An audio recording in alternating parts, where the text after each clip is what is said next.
Football সুন্দর, তবে তার থেকে বেশি সুন্দর নেইমারের স্কিল। আপনি নেইমার ফ্যান হন বা না হন, নেইমার যখন বল নিয়ে দৌড়ায় তখন একবার হলেও ফিরে তাকান। আজকের ভিডিওতে আমরা দেখতে চলেছি নেইমারের এমন কিছু স্কিল যা একবার দেখে আপনার চোখ জুড়াবে না, বারবার দেখতে ইচ্ছা করবে। চলুন তাহলে শুরু করা যাক। বল নিয়ে দৌড়াচ্ছে নেইমার, নেইমারকে আটকাতে চেষ্টা করছে প্রতিপক্ষের 6টি খেলোয়াড়। এমন গোলকধাঁধার ভিতর একজন ফুটবলারের সাধারণত কি করা উচিত? সাধারণত এত ডিফেন্সের মাঠ থেকে বল একা নেওয়া অসম্ভব। অন্য কোনো ফুটবলার হলে বলটি এই পজিশনে পাস দিয়ে দিতেন, কিন্তু যে বল টেকিং করছেন তিনি হচ্ছে নেইমার জুনিয়র। নেইমার বল নিয়ে আগালেন। এবার এই পজিশনটা লক্ষ্য করুন, পিছন থেকে দুজন, সামনে থেকে একজন। নেইমারের পায়ে এখনো বল। আপনি কি মনে করেন এই পজিশন থেকে কি নেইমার বল বের করতে পারবে? সামনের জনের লেফট সাইড থেকে ড্রিবলিং করলেন নেইমার। এই পজিশনে নেইমারকে ঘিরে আছে 4 জন। ডিবক্সের সামনে নেইমার। নেইমার এই পজিশন থেকে বল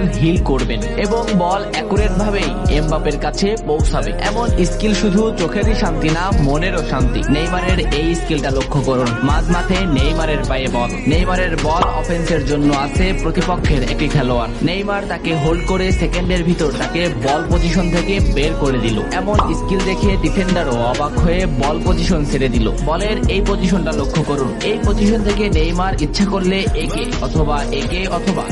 বল পাস করতে পারতেন, কিন্তু নেইমার জানে এই ডিফেন্ডারকে বল পজিশন থেকে বের করতে পারলেই বল অ্যাসিস্ট করে গোল করানো সম্ভব। তাই নেইমার বল নিয়ে আগালেন। রাইট হিলে একেও বল পজিশন থেকে বের করে দিলেন এবং নো লুক শুটে ডিমারিয়াকে পাস দিলেন। প্রতিপক্ষের 10 জন খেলোয়াড়ই এই বল পজিশন থেকে বের হয়ে গেলেন। যে ডিফেন্স গুলো নেইমারকে ডিফেন্স করছে তারা এক একজন ক্লাবের স্কিলফুল ডিফেন্সার, কিন্তু তারপরেও তারা নেইমারের স্কিল ড্রিবলিং সেন্সের কাছে অসহায়। ডিবক্সের সামনে নেইমারের পায়ে বল। নেইমারকে রুখে আছে অপোনেন্টের 2টি খেলোয়াড়। নেইমার বল রানিং এ লেফটে নিলেন এবং দুজনকে বল পজিশন থেকে আউট করে একজনে আনলেন, কিন্তু শুট মোমেন্ট না পাওয়ায় নেইমার একেও বল পজিশন থেকে আউট করতে চাইলেন। অপরদিকে বল ফিনিশের জন্য তেড়ে আসছে অপোনেন্টের আরেকটি খেলোয়াড়। নেইমার এখানে কি করে একটু দেখেন। বল বা পা দিয়ে পিছনে নিয়ে একেও বল পজিশন থেকে বের করে দিলেন। ডিবক্সের সামনে এমন বল নিয়ে খেলা করার ক্ষমতা সব ফুটবলের হয়নি। গুটি কয়েক ফুটবলার ডিবক্সের সামনে বল নিয়ে এমন খেলা করেন, তার মধ্যে